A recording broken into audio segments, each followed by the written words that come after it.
আলহামদুলিল্লাহ আলহামদুলিল্লাহি ওয়া কাফা ওয়া সালামুন আলা ইবাদিহিল্লাযীনা ইসতাফা আম্মা বা'দ। আউযু বিল্লাহি মিনাশ শাইতানির রাজীম। বিসমিল্লাহির রহমানির রহিম। ওয়া ইন্নাকা লা'আলা খুলুকিন আযীম। আল্লাহ রাব্বুল আলামিন পবিত্র কোরআন পাকে বলেছেন, ওয়া ইন্নাকা লা'আলা খুলুকিন আযীম, নিশ্চয় আপনি মহান চরিত্রের অধিকারী। আল্লাহর নবীর চরিত্র সবচাইতে সুন্দর এবং অতি উত্তম। নবীর চরিত্রে কোনো প্রকারের কালিমা লেপন করা যাবে না। অনেকেই নাম শুনে থাকবে, কার্লাইল বলে এক ব্যক্তি ছিল। কার্লাইল, তার কাজ ছিল নবীর নামে কুৎসা রটানো, কবিতা লেখা, প্রবন্ধ লেখা ইত্যাদি। একদিন কার্লাইল স্বপ্নে দেখছে যে একটা যেন ফুল মতো কিছু আসে, তার ভিতর থেকে আস্তে আস্তে একটা মুখ ভেসে উঠল। মুখ যখন ভেসে উঠলো, দেখলো খুব সুন্দর একজন ব্যক্তি। তার দেখে যেমন শ্রদ্ধা করতে ইচ্ছা করছে, আবার ভালোবাসতে ইচ্ছা করছে। তিনি এসে বলছেন, কার্লাইল, ওঠো, তুমি তো আমার নামে অনেক কিছু লিখছো, তুমি ঘুমিয়ে পড়েছো, কলম বন্ধ আছে, তুমি ওঠো, আমার নাম আবার লেখো। ব্যাস সেই কথা বলার পর আস্তে আস্তে মিলিয়ে গেল। কার্লাইল পাগলের মতো হয়ে উঠেছে। কে এমন মহান ব্যক্তি, এত সুন্দর তার দেখতে এবং এত সুন্দর চরিত্রের অধিকারী, যে আমি তার বিরুদ্ধে লিখছি, সে আমার জাগিয়ে দিয়ে বলছে তুমি উঠলে। কোথা পাওয়া যাবে? পাওয়া যাবে কি? পাওয়া যাবে। তো যাবো তারপরে ইসলাম বলছে যে না, এই নবীর বিরুদ্ধে লেখা আমার অপরাধ হয়ে গেছে। এর একটা মানে বিহিত ব্যবস্থা করা দরকার, যে আমি আমার ভুলটা বুঝতে পেরেছি।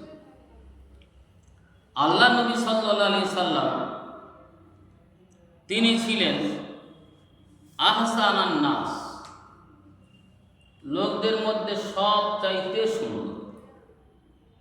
লোক কেন, দেখা যায় বিশ্বের সবার চাইতে সুন্দর। ওয়াজওয়াদান নাস, তিনি ছিলেন খুবই দাতা, সবার চাইতে বেশি দাতা। ওয়াশজাআন নাস, তিনি ছিলেন খুবই বাহাদুর, বিশাল বাহাদুর। আরবের বড় বড় পাহাড় তার কাছে কুস্তি লড়ে পারেন। নবী করিম সাল্লাল্লাহু আলাইহি সাল্লাম কখনো কাউকে মারেননি। মনে রাখা দরকার, শরীয়তের ব্যাপারটা আলাদা। শরীয়তের হুদুদ কারো কায়েম করা হয়, কিংবা জিহাদের ময়দানে গেলে প্রয়োজনে মারতে হবে, সেটা আলাদা। এমনি কখনো কাউকে মারেননি। এখানে বলছে ফাকানা সাল্লাল্লাহু আলাইহি ওয়াসাল্লাম আহসানান নাস ওয়া আজওয়াদান নাস ওয়া আশজান নাস ওয়া মা যারাবা আলাইহি সাল্লাতু ওয়াসাল্লাম শাইয়ান কাত্তু বিয়াদিহি ওয়ালা ইমরাতান ওয়ালা খাদিমান ইল্লা আন ইউজাহিদা ফি সাবিলিল্লাহ। এখানে তিনি জীবনে কখনো তারা আঘাত করেননি নিজ হাতে। কিন্তু জিহাদের ব্যাপারটাই আলাদা। জিহাদ করতে এসেন, লড়াই করতেই হবে। কোনো খাদেম, চাকর তাদের সঙ্গে দুর্ব্যবহার করেননি। মহত্তম চরিত্রের অধিকারী। আমাদের বর্তমান সময়ে যত ভালো লোক হবে না কেন, তবু কিছু না কিছু একটা বলবেই, তার খাদেম থাকে, চাকর বাকর থাকে, খাদেম বাকর থাকে। নবী আলাইহিস সালাতু ওয়াস সালাম তিনি আল্লাহ রাব্বুল আলামিনের খুব প্রিয় ছিলেন। বর্তমান সময়ে পুরো বিশ্ব একটা দিকেই চলে যাচ্ছে, যে ইসলামের নবী মুহাম্মদ সাল্লাল্লাহু আলাইহি সাল্লামের নামে কুৎসা রটানো। বিভিন্ন কথা বলা, যাতে মুসলমান ক্ষিপ্ত হয়ে যায়। এ কথা ঠিক, নবীর অপমান করবে, নবীর নামে গালাগালি দেবে, মুসলমান চুপ করে বসে থাকবে, তা কখনো হতে পারে না। সামান্য একটা জাকাত দেওয়ার ক্ষেত্রে আবু বকর সিদ্দিক বলেছিলেন, আর দিন ওইন কসুবানা হাই, দিন ধ্বংস হয়ে যাবে, আমি আবু বকর কাছে থাকবো না, কি হবে? তার মানে হলো সাহাবা ইকরামদের নীতি ছিল এটাই, নবী সাল্লাল্লাহু আলাইহি ওয়াসাল্লামের পায়ে যদি একটা কাঁটার আঁচড় লাগতো তা তারা সহ্য করে নিতে পারত না। আমাদের ভারতবর্ষে বারবার নবী সাল্লাল্লাহু আলাইহি ওয়াসাল্লামের নামে বিভিন্নভাবে কুৎসারণ করা, আবার ইদানিং করে আরেকজনকে কুৎসারণ করেছে। তাহলে করণীয় আমাদের কি? বর্তমান সময় মুসলমান কোন পথে, এটাও জানা দরকার। মুসলমান যদি তারা আল্লাহর প্রতি ভরসা রেখে ময়দানে নেমে পড়ে, বিশ্বের যত বড় শক্তি হোক না কেন তাদের কাছে কখনো পেরে উঠবে না। যত রকমের বোমা হোক আর যাই হোক, অসম্ভব কথা হবে একটা খাঁটি মুসলমানের কাছে, অসম্ভব। আজ যে আমরা দেখতে পাচ্ছি মধ্যপ্রাচ্যে যা অবস্থা, ইসরায়েল যেভাবে লেবাননের উপরে হামলা করছে, গাজায় তো হামলা করেছে, আবার চেষ্টা করছে অন্য জায়গায় হামলা করবে। কিন্তু আল্লাহ রাব্বুল আলামিন তিনি খুবই জ্ঞাত আছেন, যেটা হওয়ার সেটাই হবে। বাহ্যিক আমরা দেখতে পাচ্ছি যে ইসরায়েল প্রচুর পরিমাণে ক্ষয়ক্ষতি করেছে, কিন্তু বড় আনন্দের বিষয় যে ইসরায়েল মনে করেছিল কয়েক মাসের মধ্যে যুদ্ধ শেষ করে দেওয়া হবে, 1 বছর পার হয়ে গেছে, 1 বছর কয়েকদিন হয়েছে, কিন্তু তাদের একটা চুলও ছুঁইতে পারে না। তার কারণ যারা আল্লাহর প্রতি পূর্ণ ভরসা রাখে, আল্লাহ তাদের মদতগার হন, সাহায্যকারী হন। দৈনন্দিন বর্তমান হিসাব হলে এটাই, দৈনন্দিন গাজার যে যোদ্ধারা যারা আছেন, হামাস, কেউ বলছে হাম্মাস, এরা যে প্রত্যেক দিন শতাধিক সৈন্য মেরে ফেলছে এবং ওদের ট্যাঙ্ক ফ্যাঙ্ক একদম জ্বালিয়ে দিচ্ছে।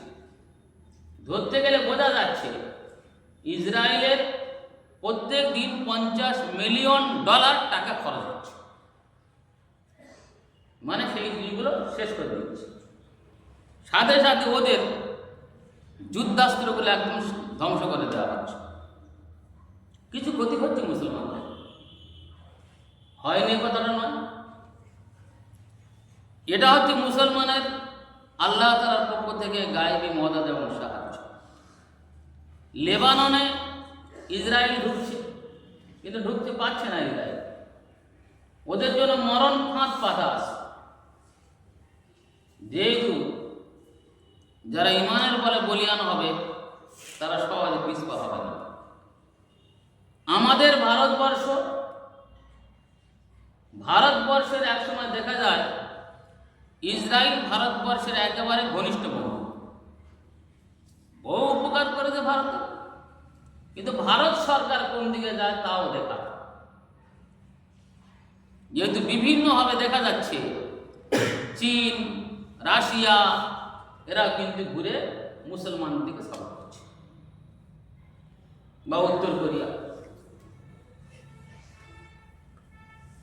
আমাদের ভারতবর্ষে যে ধরনের মুসলমানদের উপরে বালা মুসিবত আসছে, মুসলমানদের কাছে একটা সংকেত দেওয়া যে তোমরা প্রস্তুত থাকো, তৈরি হও, তোমরা জানো পিছনে থেকো না।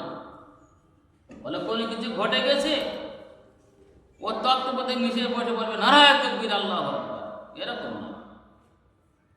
মানুষের বিপদ যখন আসে তার শক্তি ব্যয় করতে হয়, বিপদের সঙ্গে লড়াই করতে হয়, নিজের দাপট দেখিয়ে নিজের অধিকারটা কেড়ে নিতে হয়। মুসলমান যদি চুপ করে বসে থাকে, যত ভয় করবে তত তারা চেপে বসবে। হওয়া দরকার। মুসলমান তো লড়াই করে কিসের জন্য? শাহাদত বরণের জন্য। তারা গাজী। যদি জিহাদ দিতে যায় তো গনিমাতের মাল পাওয়া যাবে, যদি মারা যায় জান্নাত পাওয়া যাবে। তাদের সামনে দুটো জিনিস, হয় জান্নাত না হলে গনিমতের মাল। অন্যান্য জাতিরা তাদের কাছে এটা নয়, তারা কাপুরুষ, ভীরু। তারা চিন্তা করে গেলে কি হবে, গেলে কি হবে। আতাউল্লাহ শাহ বুখারী রহমতুল্লাহ আলাইহি, তার ছবিতে দেখা যাবে যে তার মাথায় টুপি নেই। অত বড় একটা আলেম, স্বাধীনতা সংগ্রামী নেতা, তার মাথায় টুপি নেই। কেন টুপি নেই? ইংরেজরা একদিন তার মাথা থেকে টুপি কেড়ে নিয়ে ফেলে দিয়েছিল। তাই তিনি বলেছিলেন, ভারত স্বাধীন করার পরে যদি আমি বেঁচে থাকি তাহলে টুপি মাথায় দেব। আতাউল্লাহ শাহ বুখারী ইংরেজের বিরুদ্ধে চূড়ান্তভাবে লড়াই করেছিলেন।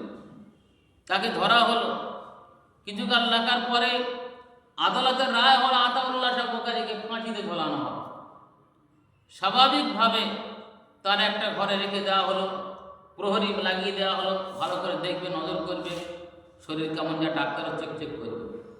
কিন্তু বড় আশ্চর্য হয়ে যাচ্ছে, ফাঁসির দিন যত ঘনিয়ে আসছে আতাউল্লাহ শাহ বুখারীর মুখ তত আনন্দে উজ্জ্বল হয়ে উঠছে, রক্তের তেজ বাড়ছে, ওজন বেড়ে যাচ্ছে শরীরে, মনের ভিতরে কোনো প্রকার চিন্তা নেই। তাকে ফাঁসির কাঠে তোলা হলো। তো ইংরেজ জজ বলছে, এর পরীক্ষা করো। পরীক্ষা করে দেখছে যে খুব সুন্দর আছে, রক্তের চাপ ভালো আছে, তার মনের মধ্যে কোনো প্রকারের চিন্তা নেই, কিচ্ছু নেই। তিনি অস্থির হয়ে পড়ছেন যে আমাকে ফাঁসিতে ঝোলানো হোক। তাকে জিজ্ঞাসা করা হলে, কেন মৃত্যুর জন্য ছটফট করছো?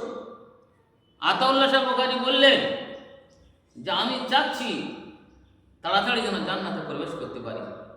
আমি দিনের জন্য শহীদ হয়ে যাচ্ছি, গেলে সঙ্গে সঙ্গে জান্নাত। আমি চাই না এখানে থাকতে। সঙ্গে সঙ্গে ইংরেজ জজ বলল যে না, একে মৃত্যুদণ্ড দেওয়া যাবে না, একে ফিরিয়ে নিয়ে দাও, জেলের ভিতরে রেখে দাও। এরা সবাই মরার জন্য প্রস্তুত। মানুষের মৃত্যুর কথা বলে খাওয়া উঠে যায়, সে শুকিয়ে যায়, কিন্তু এতে শুকিয়ে যাচ্ছে না, আরো শরীর ভারী হচ্ছে, সুন্দর দেখাচ্ছে। তো মুসলমান তারা ইমানের বলে বলিয়ান ছিল। আজকের আমরা যারা আছি, আমরা কোথায় ভীতু? সমস্যাটা কোন জায়গায়? মুসলমান বেশ কিছু বেফাঁস মন্তব্য করে বসে, যেগুলো করা উচিত। আমরা মুসলমান ধর্মের লোক, মানে ইসলাম ধর্মের লোক, আমরা মুসলিম, আমরা মূর্তি পূজা করি না। মূর্তির কাছে মাথা নত করাটাকে আমরা কঠোরভাবে ঘৃণা করি। তাই বলে তাদের দেবদেবীর কিন্তু আমরা গালিগালাজ দিই না, দেবদেবীর আমরা খারাপ বলি না, এটা আমাদের বিধান ইসলামে। কিন্তু বেশ কিছু লোকের এমন এমন কথা আমরা শুনতে পাচ্ছি বাজারে, তারা ইসলামটা যারা মনে করে নিজেদের হাতের খেলা, হাতের খেলা মনে করছে, ওকে আফসোস লাগে। তবে একটা কথা বলে না, যে কোনো কিছু দায়িত্বে গেলে সে যেন মনে করলো আকাশের চাঁদ হাতে পেয়েছে। 1803 সাল থেকে জমিয়ত উলামায়ে হিন্দ আন্দোলন করতে শুরু করেছে। তখন নাম জমিয়ত ছিল না, বিভিন্ন সময় বিভিন্ন নাম দিয়ে তারা আন্দোলন করেছিল। তো দেখা গিয়েছে সে সময় জমিয়ত উলামা চূড়ান্তভাবে আক্রমণ করেছিলেন, আন্দোলনও করেছিলেন। পরবর্তীতে ভারত যখন স্বাধীন হলো, স্বাধীন হওয়ার আগে 1919 সালে জমিয়তুল উলামার নামকরণ করা হলো। তার আগে ছিল জমিয়তুল আনসার। 1905 সালে বঙ্গভঙ্গ আন্দোলন হলো, আর 19 সালে জমিয়তুল উলামা নামে দল ঘোষণা করতে হবে। 1947 ভারত স্বাধীন হলো। ভারত স্বাধীনতার সময় হুসাইন আহমদ মাদানী রহমাতুল্লাহ আলাইহি নেহরুকে বারবার বলেছেন, নেহরু ধর্ম নিরপেক্ষতার কথা মনে রাখা, এটা ধর্ম নিরপেক্ষ রাষ্ট্র। যাই হোক, তৎকালীন জামানা ধর্ম নিরপেক্ষ ছিল, কিন্তু কাগজে কলমে লেখা ছিল না। কাগজ কলমে লেখা অনেক পরে হয়েছে, 18 পরে হয়েছে, 85 যে ধর্ম নিরপেক্ষ শব্দটা সেগুলা ধর্ম এটা আছে বা আইন এটাই বলে, কোন ধর্মের লোক কোন ধর্মের মহাপুরুষের নামে কুৎসা রটাতে পারবে, কিছু বলতে পারবে না, তার জন্য তার জেল হবে। কিন্তু আমরা তো দেখছি কতবার তারা আমাদের নবীর উপরে কুৎসা রটালো, কত কি বললো, জেল কার হলো। বরং তারা তাদের সাপোর্ট করে চলেছে। আমাদের ভাবতে হবে, মুসলমান বসে থাকলে হবে না, তবে আইনের মধ্যে থেকে আমাদের কাজ করতে হবে। একটা কথা মনে রাখতে হবে, স্বাধীন কাকে বলে, স্বাধীনতা কাকে বলে? কোন আইনের অনুশাসনের মধ্য থেকে নিজের স্বেচ্ছায় যে কাজ করা হয় তাকে বলে স্বাধীনতা। কিন্তু আইন একটা, আমরা যেন আইনটাকে হাতে তুলে না আনি।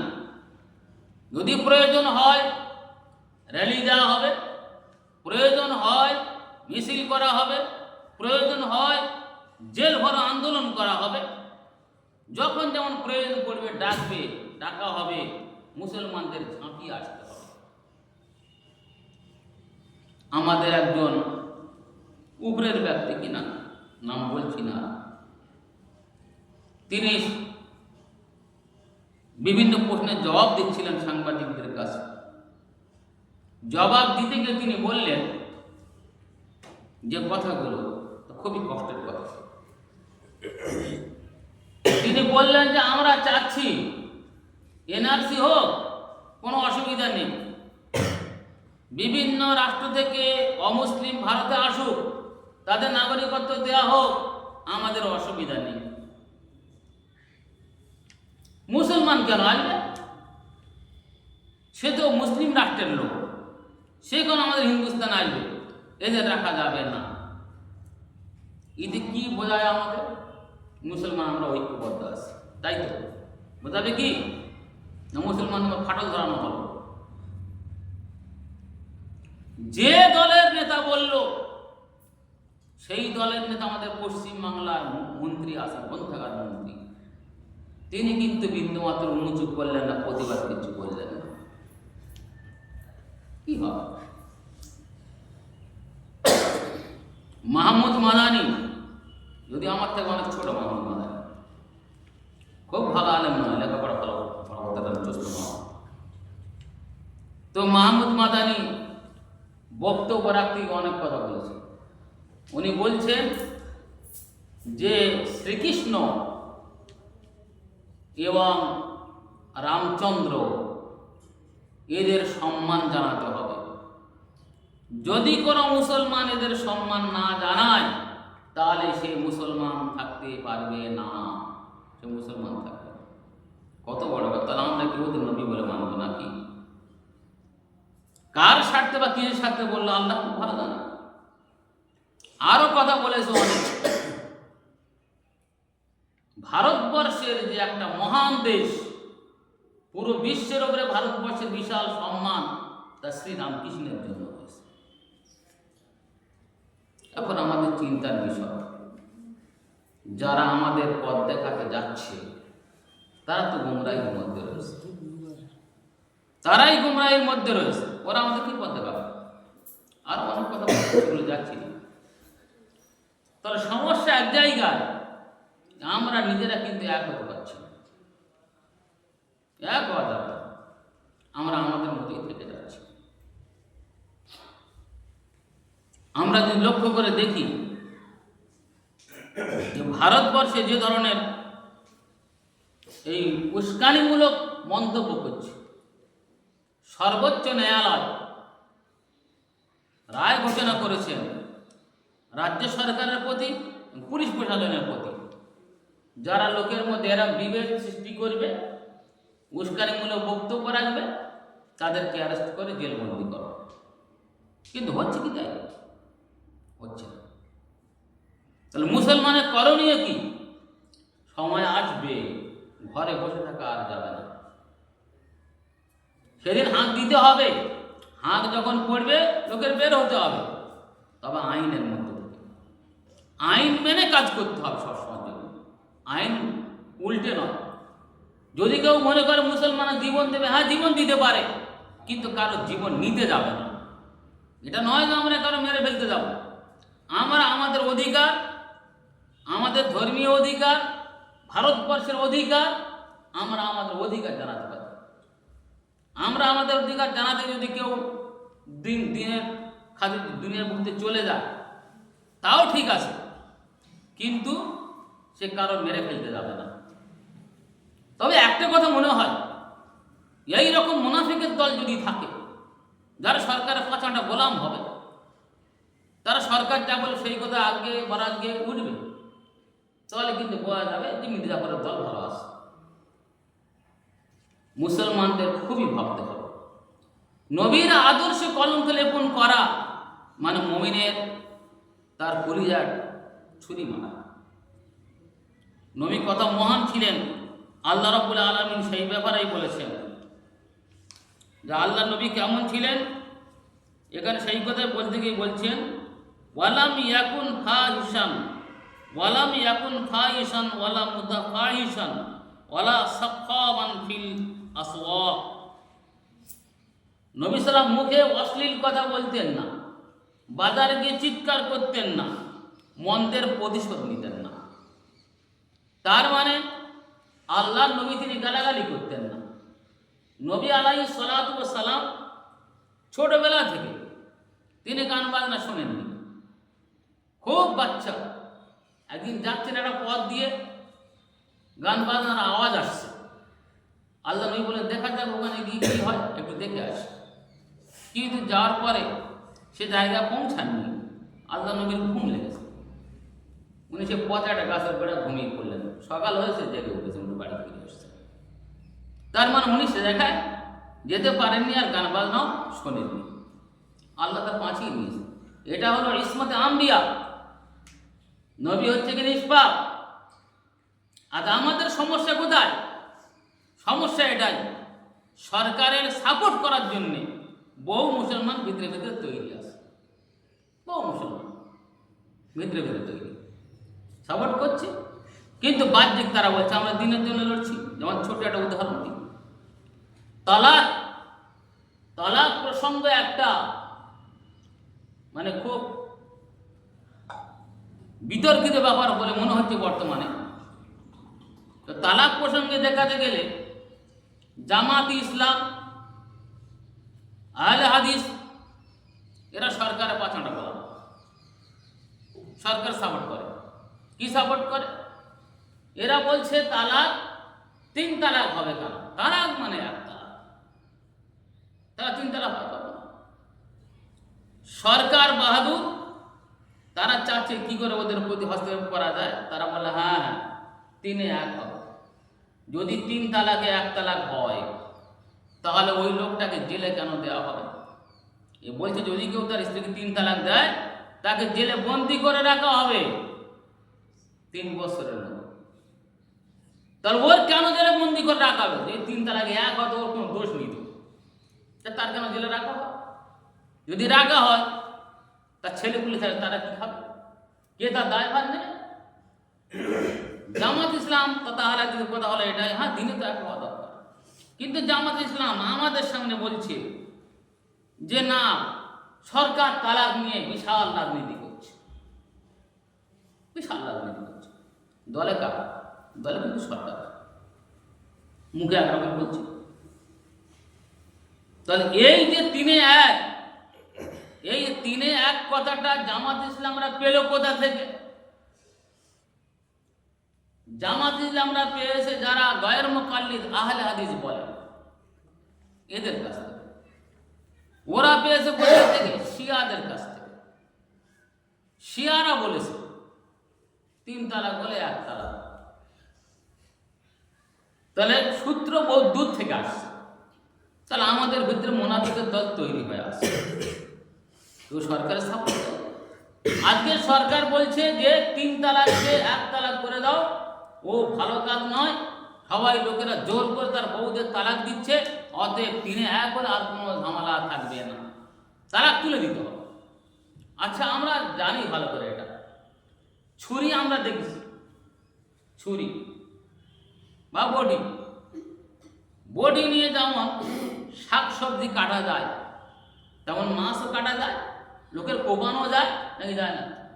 তাহলে বডিটা একেবারে বন্ধ করে দিতে হবে। বডি যেন পৃথিবীতে না থাকে, কি ছুরি যেন না থাকে। কেন? ছুরিটা দিয়ে একবার পেটে মেরে দিচ্ছে, ছুরি বন্ধ করতে হবে। ওটা থাকা যাবে না, তালাক থাকা যাবে না, ছুরি থাকা যাবে না। অনুরূপভাবে থাকে। ট্রেন দুর্ঘটনা হয়, প্রচুর লোক মরে, ট্রেন বন্ধ করে দাও, অদ্ভুত লোক মরবে না, কেন লোক মরতেছে? হবে কি সেটা? তা নয়। তাহলে এটা বন্ধ করে দিলে কিন্তু সুরাহা নয়, সুরাহা অন্য জায়গা। কেন সে তালাক দেবে সে ব্যাপার চিন্তা ভাবনা করা, যারা ধর্মীয় দিক থেকে ভালো অভিজ্ঞ তাদের সঙ্গে পরামর্শ করা, কোন পথ বেছে নেওয়া। সাথে সাথে আমরা যেটা বলতে চাচ্ছি যে মুসলমান যতক্ষণ না তাদের ভিতরে থাকবে মুসলমানের ক্ষতি করতে পারবে, থাকতে হবে। কিন্তু যারা বলে সপক্ষে থাকবে তাদের কিন্তু ক্ষতিটা আগে আসবে, তাদের ক্ষতি আগে আসবে। আমরা যারা মাছ ধরে বিক্রি করতে যাই, পুকুরতে মাছ ধরার চৌবাচ্চা রেখে দেওয়া হলো জালের ভিতরে, আমরা চিন্তা করলাম বেশ একটা থাক, আর পুকুরে আমরা জাল ফেলছি, মাছ ধরে বিক্রি করবো।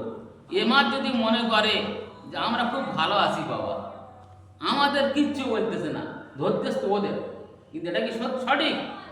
তোদের ধরে রেখে তোদের প্রথমবারে দেবে। আজকের দিনে যারা সরকারের সাপোর্টে যাচ্ছে, যারা সরকারের চামচাগিরি করছে, বিশেষ করে বিজেপি সরকারের যে মুসলমান নামধারী মুসলমান গেছে, সর্বপ্রথম কিন্তু ওদের ধরা হবে।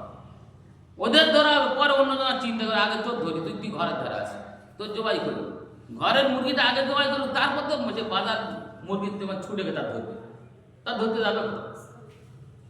তো আমাদের উচিত নবীর সুন্নত অনুযায়ী কাজ করা।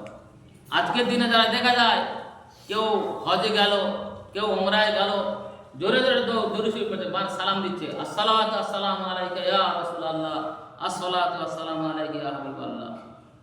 লাভ ঈদের লাভটা কি এত জোরে দেয়া? জোরে দিতে হবে কোনো কথা আছে? আবার তার নবীর জালির কাছে, সেই জালির কাছে জোরে বলছে, আর একটা লোক আছে দূরে আসছে দাঁড়িয়ে। কেন? সে নবীর খুব আশিক, নবীর ভালোবাসে, কিন্তু কাছে যাচ্ছে না। মুফতি শফি সাহেব রহমতুল্লাহ আলাইহি, উনি হজ করতে গেছেন, দূরের দিকে একটা খাম্বা আছে, খাম্বার কাছে দাঁড়িয়ে দাঁড়িয়ে আস্তে আস্তে সালাম করছেন, আর কিছু লোক কাছে গিয়ে জোরে জোরে সালাম করছে। একজন বলছে, আরে লোকটা কি ওখানে দাঁড়িয়ে আসে, এখানে রাখে না। মুফতি শফি সাহেব বলছেন যে আমি আওয়াজ শুনতে পেলাম আল্লাহ নবী বলছেন, যে আমার সুন্নতের पैरवी করে, যে আমার সুন্নত মেনে চলে, সে যত দূরে থাক সে আমার নিকটে আসে। আর যে সুন্নতের বিরোধিতা করে, এই সুন্নত মানে না, সে যত আমার কাছে দাঁড়িয়ে থাক সে আমার থেকে অনেক দূর।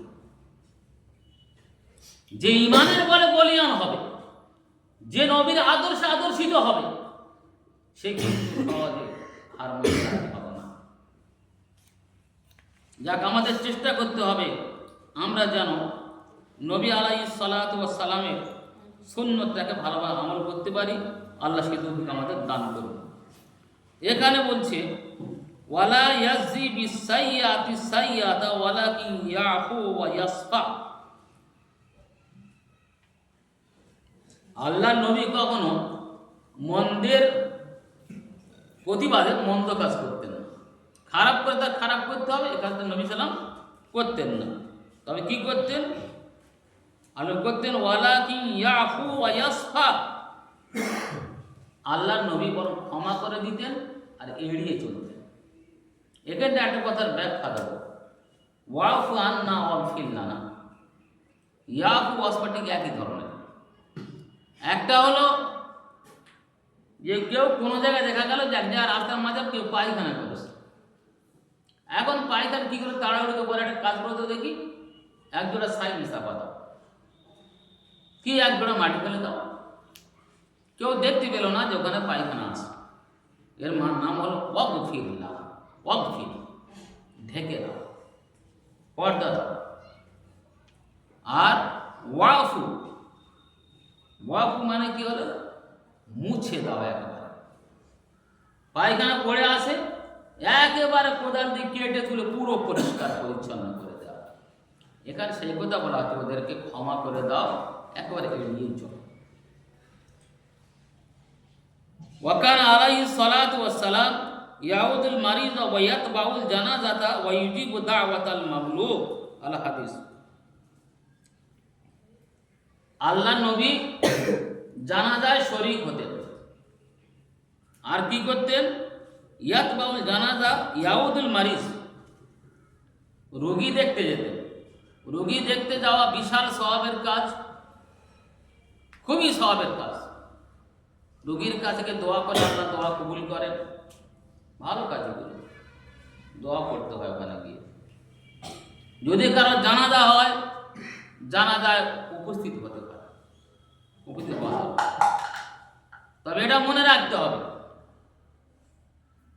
সকলের জানাজায় উপস্থিত হতে হবে কথাটা মোটেই নয়। কেন নয়? বরং সামাজিক চাপের মুখে ফেলা দরকার।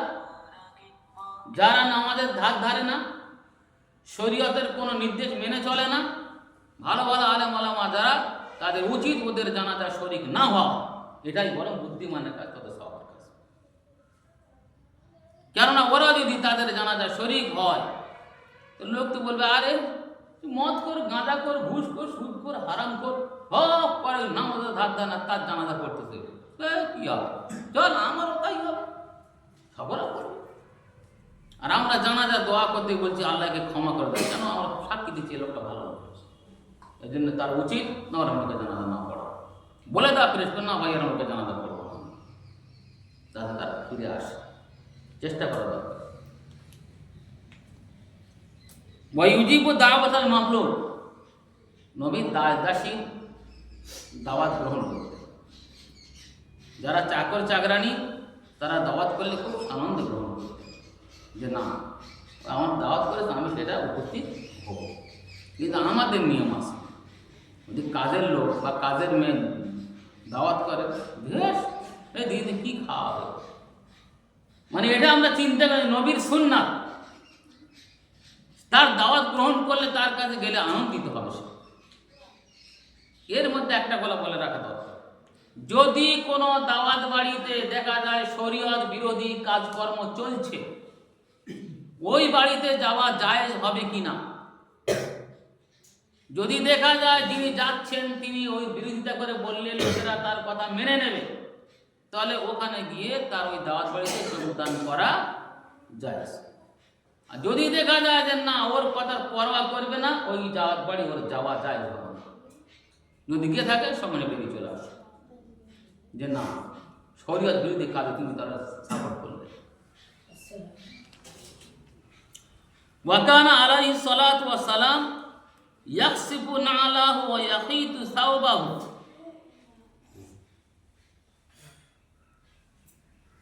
ওয়া ইয়ামালু ফি বাইতিহি ইয়াকলি সাওবাহু ওয়া ইয়াহলু শাতাহু ওয়া ইয়াকদিমু নাফসাহু। এখানে বললেন আল্লাহ নবী নিজের জুতা নিজে সেলাই করতেন।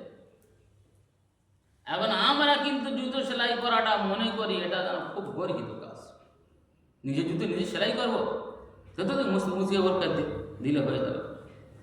কিন্তু না, এগুলো করা দরকার, ছোট ছোট কাজ, এ কাজগুলো করে অসুবিধা কোথায়? বড় কাজ না পাই না করবো, বলে এখানে বলছে ইয়াকসিবু নালাহু ওয়া ইয়াকিতু সাওবাহু, তার কাপড় সেলাই করতেন, নিজের কাপড় নিজে সেলাই করতেন। ওয়া ইয়ামালু ফি বাইতিহি, আর তার ঘরের কাজ নিজেই করতেন।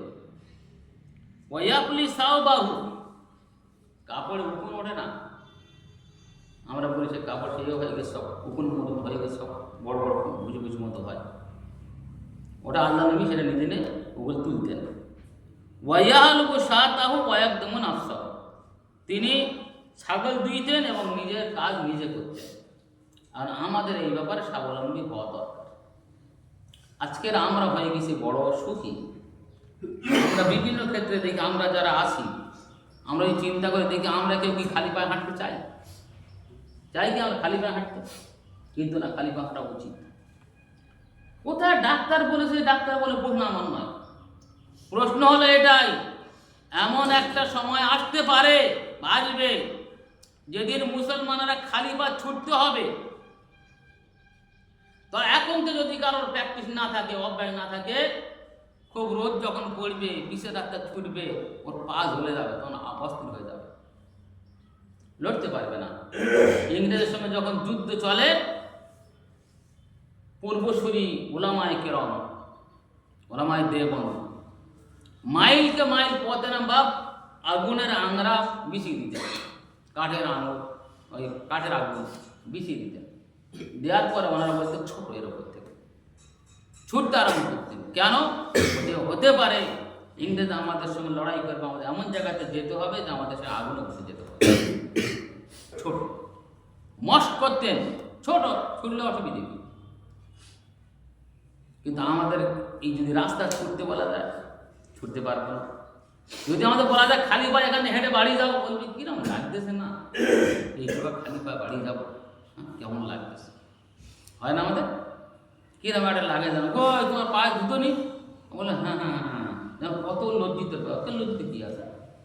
হ্যাঁ, আরে আমি আমার খালি পা হাঁটা দরকার, কিন্তু আমরা সমাজ এমনভাবে পড়েছি, ওইটা খারাপ মনে করছি।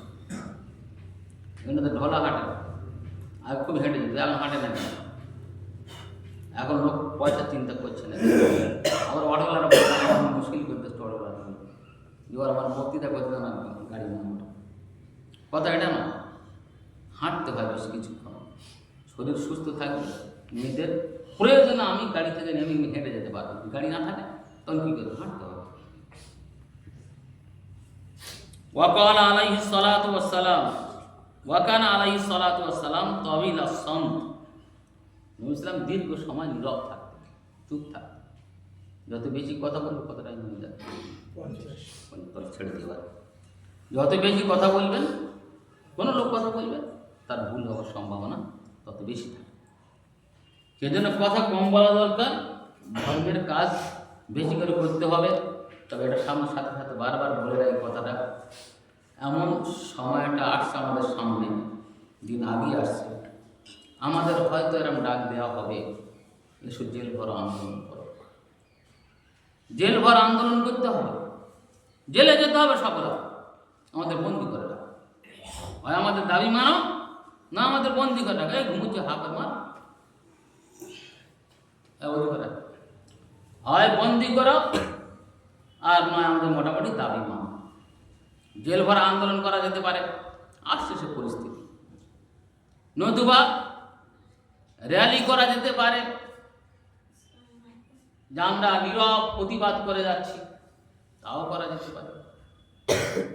বিভিন্ন রকমের চিন্তা ভাবনা করা যেতে পারে। সর্বোপরি সব কথাটা হলো এটাই, নিয়মের মধ্যে, আইনের অনুশাসনের মধ্যে, যেন আইন ভঙ্গ করে না হয়। আমাদের সব থেকে বড় খারাপ, একটা কাজ করতে বললো, কাজ করতে গেলে কিছু লোক আছে, তারা মানে শয়তান ওদের মানে আমল দেয় কিনা, রামগুরুর মতো বলে এই করো, অমুক যাও গাড়ি দিয়ে নিত, তোর গাড়ি চালাতে কে বলেছে? তুই আন্দোলন করবি, তোর কে গাড়ি চালাতে বলেছে? লোকের ক্ষতি করে নয়, লোকের জীবন নে নয়, শান্তিপূর্ণভাবে তাতেই কাজ হবে ইনশাআল্লাহ। আল্লাহ রাব্বুল আলামিন আমাদের সবাইকে এর উপর আমল করার তৌফিক দান করুন। ওয়া আখিরু দাওয়ানা আলহামদুলিল্লাহি রাব্বিল আলামিন।